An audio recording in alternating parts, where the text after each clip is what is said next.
Welcome back, well-disposed viewers, to episode 6 of my Phantom Doctrine tutorial about the strategy map. I'm Dostar, and I will now explain to you how the strategy map layer works. Like I said, after this tutorial I will continue the playthrough as a let's play, discovering and explaining further game mechanics on the way, but like the clustered knowledge you need to play Phantom Doctrine will be in this first 6 tutorials.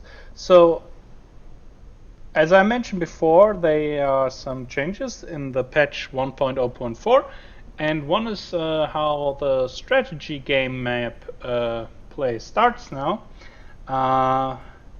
Since there are a bunch of locations on the map, so we have our world map, and there are certain cities marked on the map that we can travel to. So if we select a city, we can send our agent there, and then he will travel in like an Indiana Jones-ish kind of way. So there will be a dotted line with an airplane. And we have our base of operations, which is centered in Beirut, with all our agents. Yellow agents are agents that are, or each of these points represents an agent. Yellow agents are agents that are currently unavailable. That is our agent that is currently working in the workshop on crafting. But agents that are hurt and are treated in the infirmary will also appear yellow, and blue agents are agents that are available. So you can now travel to each of these cities, but to investigate, but it does not yield any result, and that is, I think, why they changed it, because the tutorial beforehand said travel to these locations to uncover stuff, and you were traveling around, never did uncover stuff, because to uncover something good or bad happening at these locations, you have to actually have a suspicious activity before that. So nothing is happening if there's no suspicious activity. And now we can, like I said, send our agents there, but I'm gonna give like a strategy forecast and a few things to consider first.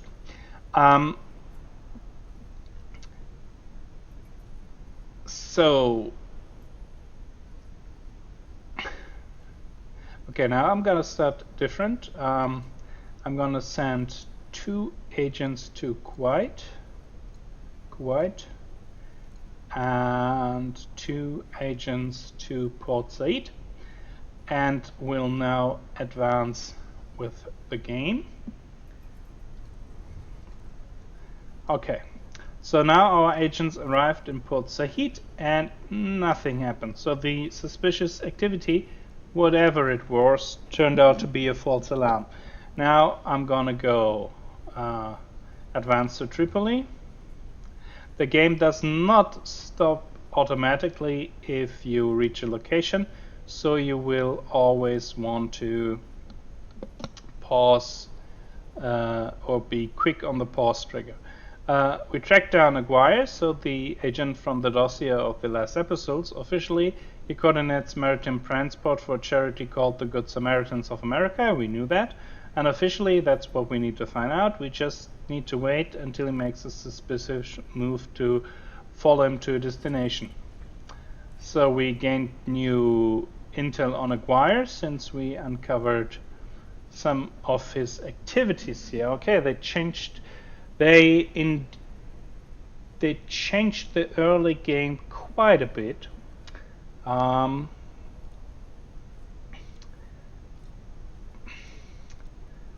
I'm gonna explain that in a second. I just hope there's something in Tripoli. No. Okay. See, now I had my beautiful I'm a moron. I had my beautiful tutorial all set up just to find out now that everything's changed. Okay, I'm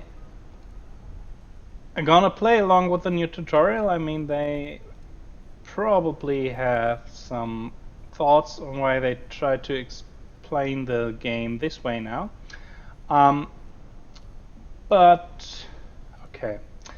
You've noticed I've traveled around in tag teams of 2 with my agents, and that has, or the reason for that is that, of course, agents can be ambushed, probably not in the very early game, but if you arrive at a suspicious activity, there is a chance of an ambush, and then, of course, you don't want to be alone. But at the suspicious activity sites, you can uncover enemy operations. That may be recon operations, where the enemy tries to find your hideout, and if they are successfully, they increase the danger meter. And there is a bunch of other operations the enemy can launch to disrupt your operations. And where suspicious activity pops up, let's say Tripoli, and there is an enemy operation, so of course we have to go there and investigate. But the second it pops up as suspicious activity, if there indeed is an enemy operation, a 24-hour counter starts. And in this 24 hours, after 24 hours, the enemy will complete his operations with all the negative results it yields for you. And the screen of these operations looks something like this. You have, and I'm just going to explain this now, because usually there was an enemy recon operation going on first, but like I said, they changed the early game setup now. You have the interrupt operation. So if you see here, it's a bit grayed out, 16 hours and 2 people. So if the enemy operation pops up in Tripoli, the 24 turn hours counter starts. To travel from Beirut to Tripoli, we need 3 hours. So if we start traveling right when it appears, we get there with 21 hours left on the counter before the enemy will finish this operation, and then we can still launch the interrupt operation. So our agents will work 16 hours at the Tripoli locations and be unavailable to perform any other actions, but they will like bury and destroy the enemy operation on the strategy map. Boom, no negative results for us. But they have to be 2. That's why I travel in tag teams of 2, because like to get to Bhopal from Beirut we need 7 hours. So if the suspicious activity appears and it is indeed an enemy operation and we travel all the way from Beirut, boom, there are 17 hours left. So for once we have to be very precise with advancing. And point 2, we have to arrive with 2 agents to have a chance to even launch the interrupt enemy operations. So that's why you want to move around in teams of 2, so you can always choose this option. It's very valuable because the other options are tail agent, in this case tail Aguirre, but you can always tail the enemy agents, since like whatever the enemy is doing, and gonna say that here the enemy is not the KGB but the Mysterious Beholder organization from the introduction cutscene of the game. Since like the enemy agent is conducting these missions, you can tail him to gain intelligence, but this is like you need 3 people for that, and this is a story mission. It does not yield negative results, but like an enemy recon mission could still yield negative results. That's why you will always want the interrupt option, which just takes a ton of time to perform. So you always want to travel in teams of 2 at least, because most stuff, like you see here, takes 2 agents to perform it. Because let's say this was an enemy regular operation and not the operation, the tutorial operation, or what this is supposed to be. The 24-hour timer up here, it would count down, and you can always mount a tactical assault. So as a last resort to interrupt whatever the enemy is doing, you can always mount an assault with like an hour left on the clock. And you can prepare this assault with the tactical recon job. You have to research tactical recon options in the workshop. But if you arrive with 2 agents and you have 10 or more hours left, you can prepare the assault to gain certain advantages on the tactical assault map. Like you remember the spying glass guy from the episode 2 tutorial and stuff. You might get a disguise for an agent that will enable him to move through areas that would otherwise be considered trespassing and stuff. So this is all very neat. And that is why you should cut the sphere of your world map into regions. The map will expand. There will be more cities to pop up on the map which you need to cover, and of course you will always want to arrive in time to disrupt enemy operations. In this setup, I tend to send up like a team of 2 agents is stationed in Tripoli and 1 is stationed in Muscat, so no city is away more than 8 hours, so I can always get there in time to use the disruption option. I hope this wasn't too theoretical. In the old setup, I could explain that a lot better, because like the events that triggered took another, or were in another order. But now we're gonna use this tail mission and just advance with the new tutorial and see where it leads us.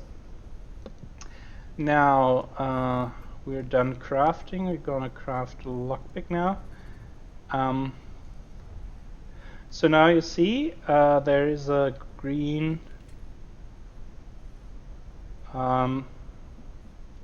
just a second. So now we need to choose another building, and like I said in the last episode, you will always want to build resource buildings first, and since the optimized printing press does forge more cash for you, you will build this now to improve your cash income. Now we have the forger facility.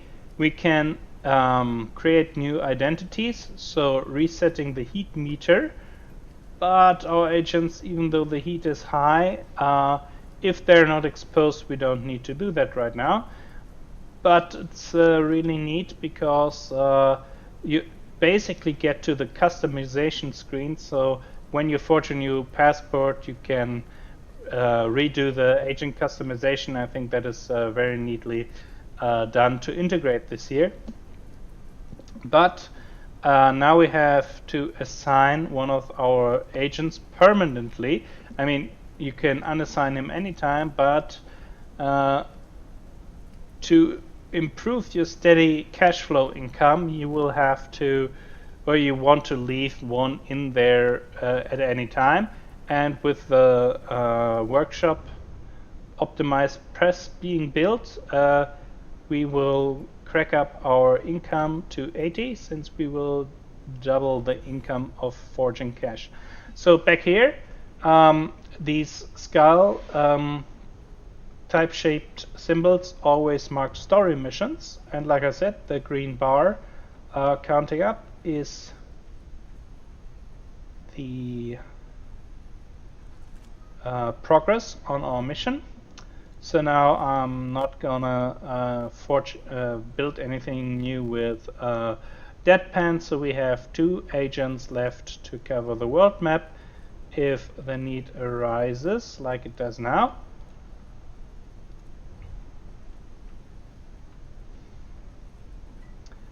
Okay, Aguirre drove for several hours and crossed the border into Syria unhindered. The border patrol must have been paid off. Our agent finally tracked him to a ruined public library in a Syrian ghost town where Aguirre set up camp. So, new intel on Aguirre. I will integrate that into the Aguirre dossier in the next episode that has the Let's Play or is in Let's Play. Now we have the beholder cell already. Alright. I'm sorry that this seems to be so unprepared, but I had it all mapped out, and now the strategy map throws a whole different set of steps at me. So I hope you still understood why it's or why you should travel in pairs of 2, so you can always use the interruption option to shut down enemy agent activities, so you don't always have to mount tactical assaults to stop them. And since I'm not know how this is gonna develop and I don't want to drag out the tutorial, this will all be part of the next episode. One more thing I want to cover. Suspicious activities may not only reveal enemy cells, safe houses, operations and stuff, but they may also reveal informants. Now, if you travel to suspicious activity, there will be a blue person type of symbol, and then you have discovered an informant. He will take a bit more than 24 hours and has a progress bar as well. He comes out of hiding, get this information, whatever. But after like a day, 24 hours, or 26, something around that, he will grant you a bonus. So he either gives you information for your dossiers on your analytics board, weapon contracts, new agent contacts, so you can hire new agents, and a lot of more stuff that informants grant you. So informants will always give you some bonus, blueprints or whatever. So informants are of course really useful, and you don't have to leave your agents there. You just have to discover the informant, and then you can travel onward and just have to wait for the progress bar meter to unfold. There's a special kind of enemy operation, so just like the enemy can mount random operation at random places, there is an operation where the enemy tries to murder your informant, so basically take away the bonus you've discovered. And you can travel there and interrupt the mission like any other, but of course, since informants boost you with some kind of bonus, you want to protect them by not having them assassinated. And you may also discover hideouts, and I hate that I have to do all this now in the blue without any